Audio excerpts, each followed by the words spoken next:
KaraokeBooks. Sense and Sensibility. Written by Jane Austen. Audiobook.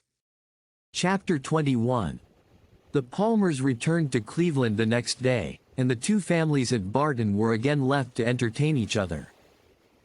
But this did not last long. Eleanor had hardly got their last visitors out of her head, had hardly done wondering at Charlotte's being so happy without a cause, at Mr. Palmer's acting so simply, with good abilities, and at the strange unsuitableness which often existed between husband and wife, before Sir John's and Mrs. Jennings's active zeal in the cause of society procured her some other new acquaintance to see and observe. In a morning's excursion to Exeter, they had met with two young ladies, whom Mrs. Jennings had the satisfaction of discovering to be her relations, and this was enough for Sir John to invite them directly to the park, as soon as their present engagements at Exeter were over. Their engagements at Exeter instantly gave way before such an invitation, and Lady Middleton was thrown into no little alarm on the return of Sir John, by hearing that she was very soon to receive a visit from two girls whom she had never seen in her life, and of whose elegance, whose tolerable gentility even, she could have no proof, for the assurances of her husband and mother on that subject went for nothing at all. Their being her relations too made it so much the worse, and Mrs. Jennings's attempts at consolation were therefore unfortunately founded, when she advised her daughter not to care about their being so fashionable, because they were all cousins and must put up with one another. As it was impossible, however, now to prevent their coming, Lady Middleton resigned herself to the idea of it, with all the philosophy of a well-bred woman, contenting herself with merely giving her husband a gentle reprimand on the subject 5 or 6 times every day. The young ladies arrived. Their appearance was by no means ungenteel or unfashionable. Their dress was very smart, their manners very civil, they were delighted with the house, and in raptures with the furniture, and they happened to be so dotingly fond of children that Lady Middleton's good opinion was engaged in their favor before they had been an hour at the park. She declared them to be very agreeable girls indeed, which for her ladyship was enthusiastic admiration. Sir John's confidence in his own judgment rose with this animated praise, and he set off directly for the cottage to tell the Miss Dashwoods of the Miss Steele's arrival, and to assure them of their being the sweetest girls in the world. From such commendation as this, however, there was not much to be learned. Eleanor well knew that the sweetest girls in the world were to be met with in every part of England, under every possible variation of form, face, temper and understanding. Sir John wanted the whole family to walk to the park directly and look at his guests. Benevolent, philanthropic man. It was painful to him even to keep a third cousin to himself. "Do come now," said he, "pray come. You must come. I declare you shall come. You can't think how you will like them. Lucy is monstrous pretty, and so good-humored and agreeable. The children are all hanging about her already, as if she was an old acquaintance. And they both long to see you of all things, for they have heard at Exeter that you are the most beautiful creatures in the world. And I have told them it is all very true, and a great deal more. You will be delighted with them, I am sure. They have brought the whole coach full of playthings for the children. How can you be so cross as not to come? Why, they are your cousins, you know, after a fashion. You are my cousins, and they are my wife's, so you must be related." But Sir John could not prevail. He could only obtain a promise of their calling at the park within a day or two, and then left them in amazement at their indifference, to walk home and boast anew of their attractions to the Miss Steeles, as he had been already boasting of the Miss Steeles to them. When their promised visit to the park and consequent introduction to these young ladies took place, they found in the appearance of the eldest, who was nearly 30, with a very plain and not a sensible face, nothing to admire. But in the other, who was not more than 2 or 3 and 20, they acknowledged considerable beauty. Her features were pretty, and she had a sharp quick eye, and a smartness of air, which though it did not give actual elegance or grace, gave distinction to her person. Their manners were particularly civil, and Eleanor soon allowed them credit for some kind of sense, when she saw with what constant and judicious attention they were making themselves agreeable to Lady Middleton. With her children they were in continual raptures, extolling their beauty, courting their notice, and humoring their whims. In such of their time as could be spared from the importunate demands which this politeness made on it, was spent in admiration of whatever her ladyship was doing, if she happened to be doing anything, or in taking patterns of some elegant new dress, in which her appearance the day before had thrown them into unceasing delight. Fortunately for those who pay their court through such foibles, a fond mother, though, in pursuit of praise for her children, the most rapacious of human beings, is likewise the most credulous. Her demands are exorbitant, but she will swallow anything. And the excessive affection and endurance of the Miss Steeles towards her offspring were viewed therefore by Lady Middleton without the smallest surprise or distrust. She saw with maternal complacency all the impertinent encroachments and mischievous tricks to which her cousins submitted. She saw their sashes untied, their hair pulled about their ears, their work-bags searched, and their knives and scissors stolen away, and felt no doubt of its being a reciprocal enjoyment. It suggested no other surprise than that Eleanor and Marianne should sit so composedly by, without claiming a share in what was passing. "John is in such spirits today," said she, on his taking Miss Steeles's pocket-handkerchief, and throwing it out of window. "He is full of monkey tricks." And soon afterwards, on the second boy's violently pinching one of the same lady's fingers, she fondly observed, "How playful William is. And here is my sweet little Anna Maria," she added, tenderly caressing a little girl of 3 years old, who had not made a noise for the last 2 minutes. "And she is always so gentle and quiet, never was there such a quiet little thing."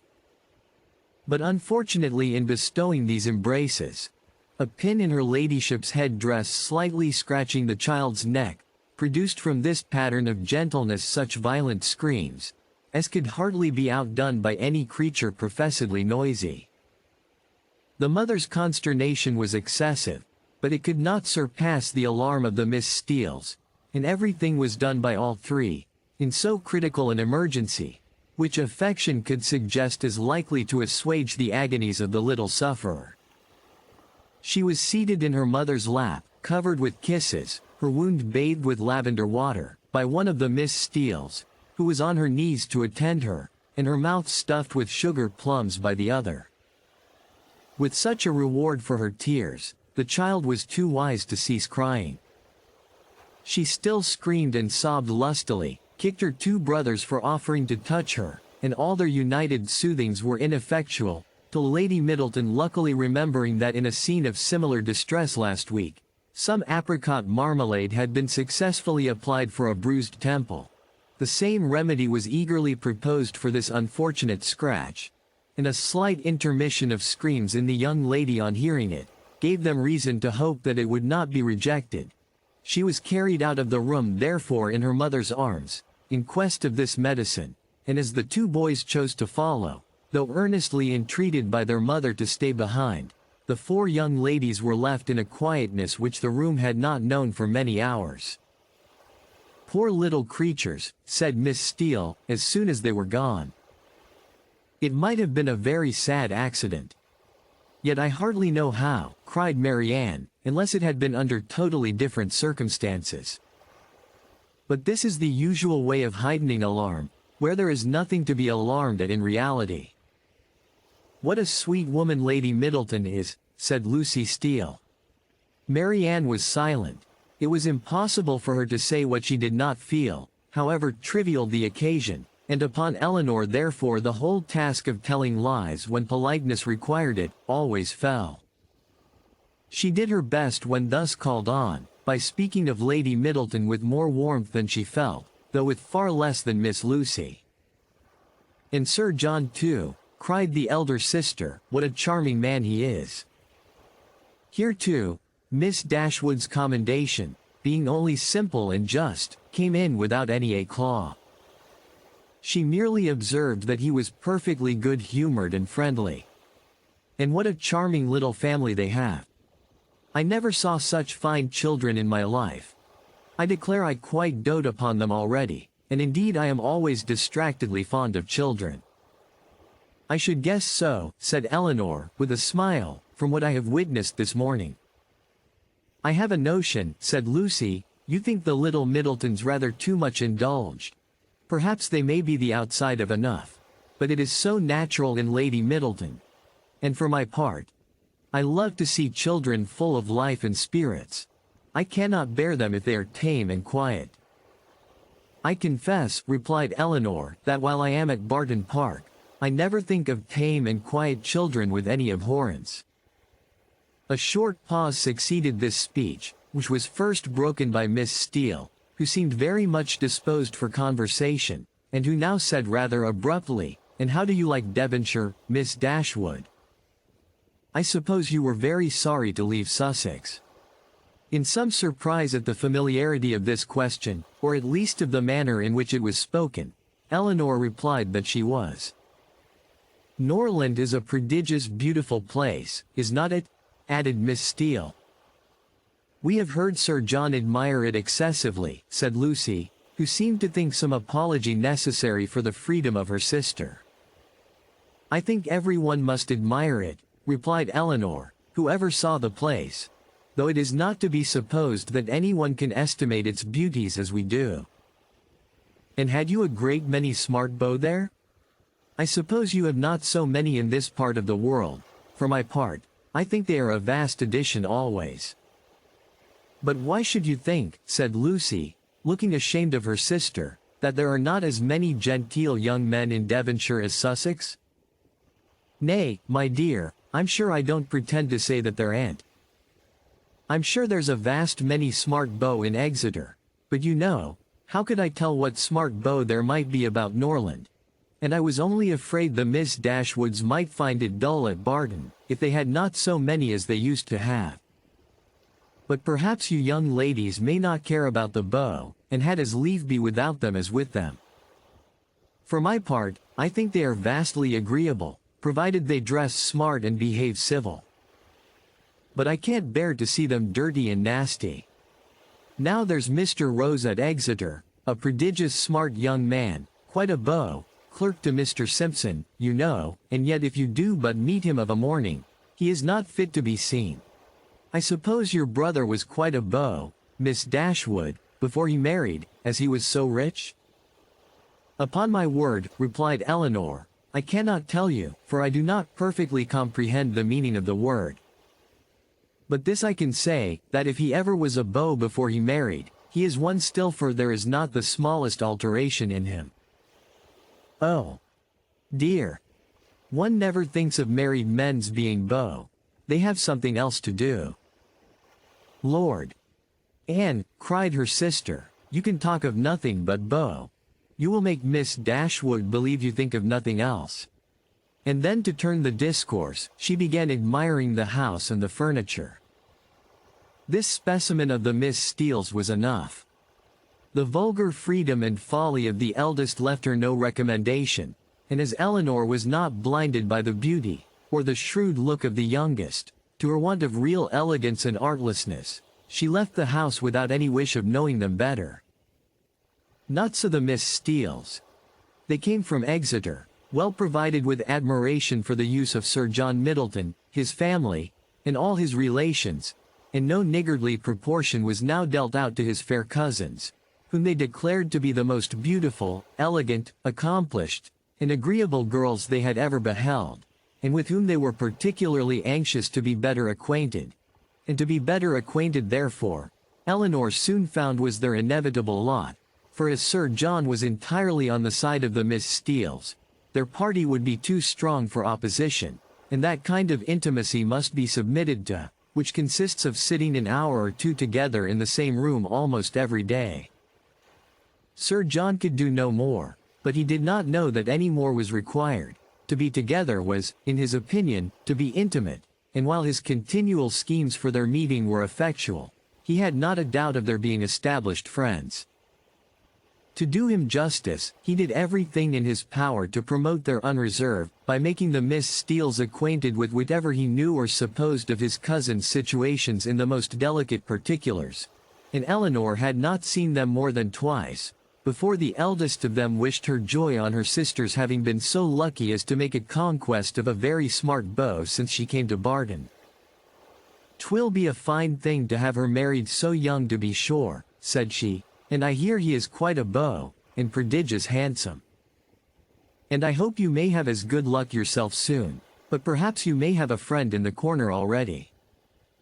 Eleanor could not suppose that Sir John would be more nice in proclaiming his suspicions of her regard for Edward, than he had been with respect to Marianne. Indeed, it was rather his favourite joke of the two, as being somewhat newer and more conjectural, and since Edward's visit, they had never dined together without his drinking to her best affections with so much significancy and so many nods and winks, as to excite general attention. The letter F had been likewise invariably brought forward, and found productive of such countless jokes, that its character as the wittiest letter in the alphabet had been long established with Eleanor. The Miss Steeles, as she expected, had now all the benefit of these jokes, and in the eldest of them they raised a curiosity to know the name of the gentleman alluded to, which, though often impertinently expressed, was perfectly of a piece with her general inquisitiveness into the concerns of their family. But Sir John did not sport long with the curiosity which he delighted to raise, for he had at least as much pleasure in telling the name, as Miss Steele had in hearing it. "His name is Ferrars," said he, in a very audible whisper. "But pray do not tell it, for it's a great secret." "Ferrars," repeated Miss Steele. "Mr. Ferrars is the happy man, is he?" "What? Your sister-in-law's brother, Miss Dashwood? A very agreeable young man, to be sure. I know him very well." "How can you say so, Anne?" cried Lucy, who generally made an amendment to all her sister's assertions. "Though we have seen him once or twice at my uncle's, it is rather too much to pretend to know him very well." Eleanor heard all this with attention and surprise. And who was this uncle? Where did he live? How came they acquainted? She wished very much to have the subject continued, though she did not choose to join in it herself. But nothing more of it was said, and for the first time in her life, she thought Mrs. Jennings deficient either in curiosity after petty information, or in a disposition to communicate it. The manner in which Miss Steele had spoken of Edward increased her curiosity, for it struck her as being rather ill-natured, and suggested the suspicion of that lady's knowing, or fancying herself to know something to his disadvantage. But her curiosity was unavailing, for no farther notice was taken of Mr. Ferrars's name by Miss Steele when alluded to, or even openly mentioned by Sir John. If you liked what you heard, please subscribe to the channel.